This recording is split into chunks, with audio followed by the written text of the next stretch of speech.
अब समय आ गया है कि हम 2025 के और भी बचे कुछ बैचेस जो है उनको लॉन्च करें। तो अब उन बैचेस के लिए हम लोग आगे बढ़ रहे हैं। अब हमारे 10th क्लास के बच्चे तैयार हो जाएं, क्योंकि अब हम शुरू करने जा रहे हैं आपके 10th क्लास का इस बार का बैच। और इस बैच में इतने सरप्राइजेस हैं, मैं बहुत एक्साइटेड हूं हमारे बच्चों के साथ कांटेक्ट करने में। मतलब मेरा हमेशा से 10th क्लास का सिलेबस मेरे दिल के बहुत करीब रहा है। तो मैं 10th क्लास की पूरी एएसएल की टीम से रिक्वेस्ट करूंगा कि एक बार स्क्रीन पे आए और फिर आपके साथ में इस बैच के लॉन्च का इवेंट जो है वो शुरू करते हैं। प्लीज आ जाइए, आ जाइए, आइए सर। तो हमारे हरिओम सर, इनको तो आप जानते ही हैं अच्छे से। मतलब एसएसटी पढ़ाने का तरीका, जैसे अपन चलते हैं एक बार एएसएल के अपने चैनल पे। तो जस्ट अ मिनट। इस बार सर आप साथ में खड़े हो, इस बार आप साथ में खड़े हो 10th क्लास वाले। बिल्कुल बिल्कुल बिल्कुल, इस बार 10th के साथ में खड़ा हूं मैं। ये देखिए, तो सर के लेक्चर को आप, मतलब बूस्टर सीरीज एकदम भयानक चल रही है, और बूस्टर सीरीज का रिस्पॉन्स, बूस्टर सीरीज के लेक्चर्स, आप किसी भी टीचर की मेहनत देखिए। सर का पढ़ाने का तरीका इस तरह का है, जैसे अपन इसी वीडियो को ले लेते हैं, किसी भी वीडियो को आप ले सकते हो। हर एक वीडियो के अंदर आपको डिटेलिंग के साथ में पढ़ाया जाता है। सर एसएसटी कैसे, मतलब इतना शानदार तरीके से, क्या इतिहास है इसका? देखिए सर, एसएसटी को बच्चे क्या थोड़ा बोरिंग सब्जेक्ट मानते थे कि भाई पढ़ोगे तो नींद आएगी, पढ़ोगे तो याद नहीं होगी, रटना पड़ेगा। लेकिन जब एक तरह से कहानी बनाकर मैंने इन बच्चों को बताया कि कैसे चीज़ें सिस्टमैटिक तरीके से एक के बाद एक हुई, तो बच्चों को फिर चीज़ें समझ में आने लगी, फिर बच्चों को मज़ा भी आने लगा पढ़ने में। नहीं तो जब स्टार्टिंग में मैंने पढ़ाना शुरू करा तो बच्चे ये कहते थे सर इसको कैसे पढ़ें, कैसे याद करें? पर जब उन्होंने लेक्चर्स को पढ़ा, फिर हमने एमसीक्यूज़ करे, क्यू&ए करे, तो फिर बच्चों को लास्ट में आकर ये लग गया कि हाँ, इसमें भी हम 95, 98 नंबर ला सकते हैं। साइलेंट किलर हो रखे हैं मतलब बिल्कुल अभी।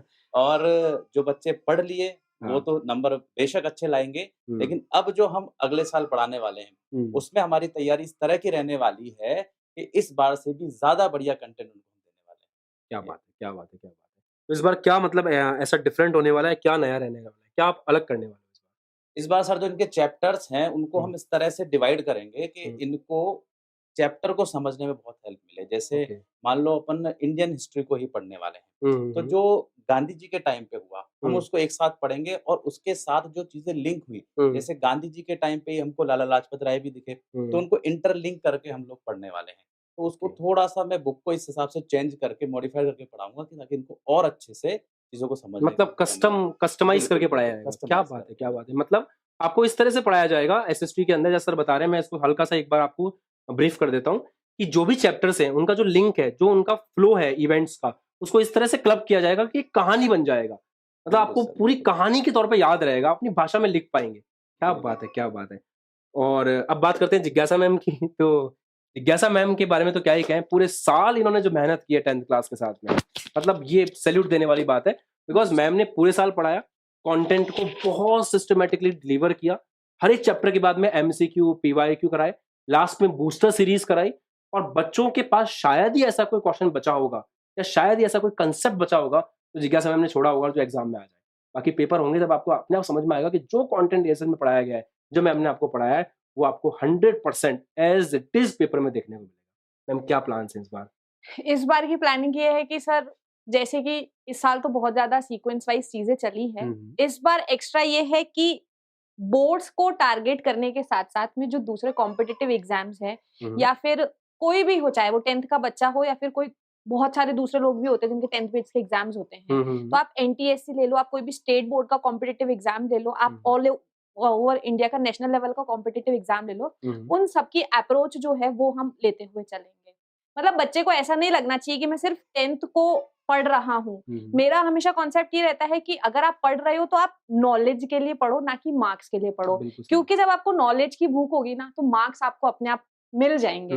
तो ये नहीं ढूँढना है कि यार क्या पढ़ना है, क्या पढ़ना है? जो पढ़ाया जा रहा है बस वो पढ़ लो, उसके बाद में क्या लिखना है वो सीधा तुम्हारा एग्ज़ाम में निकलेगा। तो हमें सोचना ही नहीं है कि यार ये पढ़ाया था कि नहीं पढ़ाया था। तुम बोलोगे तो मुझे आता है ऑलरेडी, और इससे ज़्यादा बेटर तरीके से हम डिलीवर कर सकते हैं। नहीं, बिल्कुल सही बात है। मैम के इस बात को आगे बढ़ाते हुए कहना चाहूँगा कि होता क्या है ना, कि बच्चा, मैं समर्पण जो कहता हूँ, बच्चा क्या करता है, हमारे साथ बैठता तो है हमारी गाड़ी में, हमारी गाड़ी में बैठता है, हमारे साथ चल रहा होता है, हमारी स्पीड भी बहुत अच्छी होती है, और हम लोग अपने लक्ष्य तक पहुँचने ही वाले होते हैं।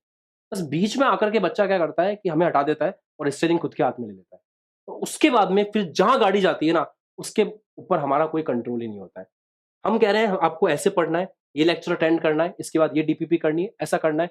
बच्चा कहता है नहीं नहीं मैं नहीं करने वाला, मेरे को तो आता है, कार्बन वाला चैप्टर मैंने जिज्ञासा मैम से पढ़ लिया, अब जिज्ञासा मैम ही वापस पढ़ा रही है बूस्टर में, मेरे को तो जरूरत ही नहीं है। तो हमने अपनी गाड़ी के स्टीयरिंग को घुमा लिया। अब हुआ ये कि जब जिज्ञासा मैम ने बूस्टर सीरीज में पढ़ाया तो कुछ ऐसे पॉइंट्स थे जहां से ट्रिकी क्वेश्चन बन सकता था, और मैम ने वो क्वेश्चन वहां पे करवा दिया, आपसे मिस हो गया, एग्जाम में वही आ गया। तो इसलिए कहा जाता है हैशटैग समर्पण, आपको अपने टीचर को समर्पित करना होता है। जैसे मैंने बोला अभी थोड़ी देर पहले कि जो आप हैं बिल्कुल उस रूप में अपने को टीचर के सामने रख दीजिए। जनरली जो बच्चा स्टीयरिंग अपने हाथ में लेता है, मैंने ऐसा देखा है कि बहुत सारे बच्चे जो इंटेलिजेंट थे, स्टीयरिंग खुद के हाथ में ले लिया, अंडर परफॉर्म कर गए। बहुत सारे बच्चे जो अंडर परफॉर्म कर रहे थे, समर्पित हो गए, ओवर परफॉर्म कर गए। ये बिल्कुल प्रामाणिक सत्य है कि जो आपको टीचर्स करा रहे हैं उसको अंधभक्त बन जाओ हमारे, सिंपल भाषा में बोलूंगा, क्योंकि हमें पता है अच्छे से आपके लिए क्या सही है। आपका काम बस पढ़ना है, हमारी बातों को फॉलो करना है। अगर आप ये नहीं कर पा रहे तो अभी छोड़ दीजिए, पर पूरे साल आपको ये करना है। बीच में स्टीयरिंग घुमाओगे तो फिर दिक्कत का सामना करना पड़ेगा। चलिए अब बात करते हैं मदिया मैम के बारे में। तो मदिया मैम ने एक्चुअल में इंग्लिश को जितना कंटेंट डिलीवरी दिया है, मतलब मैं जब भी चैनल खोल करके देखता हूं, वीडियोस के अंदर आपको मेरे वीडियोस तो मिलेंगे ही नहीं। आप देख सकते हो आपकी स्क्रीन के ऊपर मदिया मैम के लेक्चर्स भरे पड़े हैं। तो ये सब कैसे हो पा रहा है? ये सब ऐसे हो पा रहा है क्योंकि एक टीचर का जब डेडिकेशन होता है बच्चों के लिए, हमने मैम को कहा था कि 10th का इंग्लिश पढ़ाना है, बिहार बोर्ड भी पढ़ाना है, यूपी बोर्ड भी पढ़ाना है, एमपी भी पढ़ाना है, राजस्थान भी पढ़ाना है, झारखंड भी पढ़ाना है, छत्तीसगढ़ भी पढ़ाना है। मैम ने कभी भी किसी चीज के लिए नहीं कहा कि सर कैसे होगा। मैम ने कहा कि थोड़ा टाइम दो, सोच के बताती हूँ कि कैसे करना है, पर करेंगे जरूर। और वो चीज हुई है। तो 10th हो चाहे 9th हो चाहे 11th हो 12th हो, आप मैम के लेक्चर्स को देखिएगा। कोई भी लेक्चर, मतलब रैंडमली अगर मैं कभी भी कोई भी लेक्चर उठा लूँ, जैसे फॉर एग्जाम्पल मैंने ये लेक्चर प्ले कर दिया, जस्ट अ रैंडम लेक्चर, आपको हमेशा एक प्रॉपर पीपीटी मिलेगी, आपको हमेशा मैम एक्सप्लेन करते हुए मिलेंगे लाइन बाय लाइन, क्योंकि शायद इंग्लिश के पेपर में ये जरूरी होता है कि आपके वर्ब्स और आपके जो डिक्शनरी है वो बहुत स्ट्रांग होनी चाहिए, आपकी वोकैबुलरी बहुत अच्छी होनी चाहिए। और उसके लिए बहुत जरूरी है कि टीचर आपको बार बार लैंग्वेज बताता हुआ चले। मैम के लेक्चर्स में साफ रिफ्लेक्ट करता है। तो मैम आपको बताएंगे कि अब 12th को लेके भी 10th को लेके भी इस साल उनका क्या प्लान है। हाँ जी बच्चों, तो कैसे हैं आप सब? देखो पहली चीज़ तो ये है कि इस बार आपके लिए एक सरप्राइज़ है कि जो वन शॉट्स होंगे ना आपके, वो बहुत डिफरेंट होने वाले हैं और वो बहुत मज़ा आने वाला है आपको पढ़ने में। जो अभी नहीं खुलेगा आपके लिए सरप्राइज़, क्योंकि एक्साइटमेंट रहना चाहिए। ठीक है? उसके बाद अगर हम बात करें तो देखो इंग्लिश है ना, सब्जेक्ट नहीं है, इट इज़ अ लैंग्वेज। अब देखो यहाँ पे क्या होता है, ये क्यों डिफरेंट है बाकी सारे सब्जेक्ट से, क्योंकि यहाँ पे ना हमें कोई हाइपोथेसिस यूज़ करने हैं, ना कोई फॉर्मूलाज़ यूज़ करने, कुछ भी यूज़ नहीं करना, सिर्फ याद रखना है हमें स्टोरी। ठीक है? और वही मेरा पर्पस होता है यहाँ पर कि मैं आपको लाइन बाय लाइन स्टोरी पढ़ाऊँ, ताकि क्वेश्चन कहीं से भी उठ के आ जाए तो आपको ध्यान रहे कि हाँ, ये चीज़ यहाँ से आई है। उसके अलावा एक छोटी-सी एडवाइस है मेरी कि आप बच्चे जो ये करते हो ना कि मैम एमपी बोर्ड को पढ़ाओ, यूपी बोर्ड को पढ़ाओ, नहीं, वो आपके लिए ही बेनिफिशियल है। आपको उससे पता चलेगा कि आपका एक ही, क्योंकि देखो स्टोरी तो चेंज नहीं होती कभी भी किसी चैप्टर की। आपको उससे ये पता चलता है कि अच्छा ये सेम आंसर किस-किस तरीके से आ सकता है, इसका क्वेश्चन किस-किस तरीके से बन सकता है। मैंने आपको प्रीवियस ईयर के पेपर्स कराए थे, हमने क्वेश्चंस किए थे, उसमें भी आपने देखा होगा एक ही आंसर 5-5 बार, 6-6 बार रिपीट हो रहा था अलग-अलग क्वेश्चन के साथ।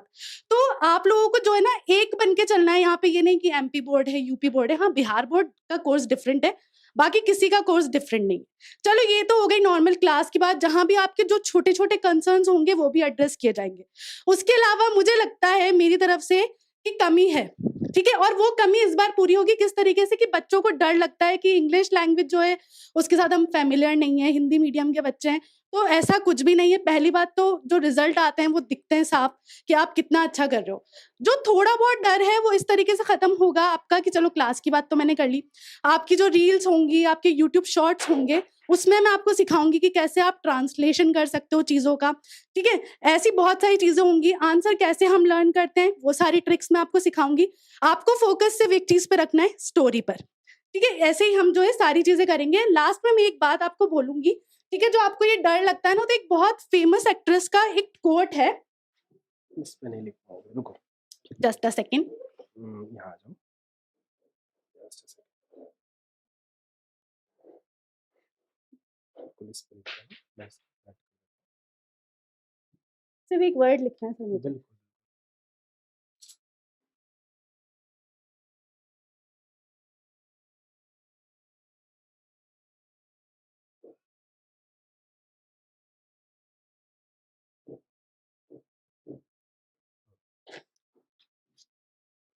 एक फेमस एक्ट्रेस का कोट है कि ठीक है। Nothing is impossible. अच्छा पीछे आ जाएगा, ठीक है। ठीक है, nothing is possible, the word itself says. अब ये नहीं चलेगा यहाँ पे। हाँ इधर करता हूँ मैं, आप बोलिए। The word itself says I am possible. बिल्कुल सही। ठीक है, तो कभी भी डरना नहीं है, सिर्फ मेहनत करनी है, सारे गोल्स अपने अचीव करोगे अगर इस चीज को ध्यान रखोगे कि कुछ भी लाइफ में इम्पॉसिबल नहीं होता। Perfect, Thank you. परफेक्ट। तो जैसा मैम ने कहा कि ये बात बिल्कुल सही है कि आई एम पॉसिबल, ये इम्पॉसिबल के अंदर है। बहुत बड़ी बात मैम ने बोली है और इस चीज को आपको हमेशा अपने साथ कनेक्टेड रखना है। इस चीज का हमेशा स्क्रीनशॉट लेके अपने साथ रखना है और ये आपको हमेशा मोटिवेट करता रहेगा। और मैम एक बात कह रही थी अभी, मेरे को एकदम से क्लिक हुआ कि बच्चे जो है ना, एक बार एक कह रहे थे ऐसा कि यूपी बोर्ड का पेपर अलग आता है, एमपी बोर्ड का पेपर अलग आता है, ये सब होता है। तो मैं जब इनको पढ़ा रहा था साइंस, तो मैंने ये ऑब्जर्व किया कि यूपी बोर्ड के अंदर जो सॉलिड स्टेट में क्वेश्चन, सॉल्यूशन में क्वेश्चन आए हुए थे, सेम क्वेश्चन एमपी बोर्ड में, सर वही सेम मैंने- क्वेश्चन सब में। वही मैंने अभी बोला ना हाँ, कि आप हाँ। सारे पेपर, सारी चीजें देखा करें, क्योंकि क्वेश्चन आंसर सेम ही होता है, बस क्वेश्चन क्या होता है, या तो सेम भी हो जाता है और बस थोड़ा सा उसको चेंज कर थोड़ा सा देते हैं। चेंज कर देते हैं। मतलब मैंने टाइपिस्ट सर को ये कहा था कि सर एक काम करो, सारे क्वेश्चन क्लिक करके डाल दो आप, तो एमपी के, राजस्थान के, इनके सबके डाल दो। देखने को क्या मिलता है कि मैंने 40 क्वेश्चन की पीपीटी बनवाई, मुझे 20 ही सॉल्व करने पड़े, वो कि रिपीट हो रहे थे क्वेश्चन। क्योंकि देखो कभी भी फॉर्मूलाज चेंज नहीं होते, जो यूनिवर्सल है वो यूनिवर्सल ही रहेगा, कभी भी चैप्टर्स की स्टोरीज चेंज नहीं होती। तो आपको इतना कॉन्फिडेंस होना चाहिए अपने अंदर कि क्वेश्चन कैसा भी आएगा हम अटेम्प्ट करके दिखाएंगे। बिल्कुल सही बात है, बिल्कुल सही बात है। तो फोर्स 4.0 में आपका लाइव क्लासेस रहेगा, रिकॉर्डेड लेक्चर्स आपको अवेलेबल रहेंगे, जिसमें आपको प्रीवियस कंटेंट भी मिलता है, टेस्ट सीरीज रहेगी, हैंड नोट्स हैं, डीपीपी है, सब्जेक्टिव टेस्ट है, objective test, oral test, revision classes और वन शॉट लेक्चर, ये सब कुछ होने वाला है। हम किन किन सब्जेक्ट्स को एड्रेस कर रहे होंगे? साइंस, मैथमेटिक्स, एसएसटी और इंग्लिश। हिंदी के लिए अभी हम लोग विचार कर रहे हैं, अगर ऐसा लगेगा कि इट्स कंपल्सरी फॉर यू, हम लोग पक्का करेंगे आपके लिए। बट अभी जो प्लानिंग है उसमें साइंस, मैथमेटिक्स, एसएसटी और इंग्लिश है, बिकॉज आपको बेस्ट डिलीवर करना है, तो उसी को लेकर के प्लान चल रहा है।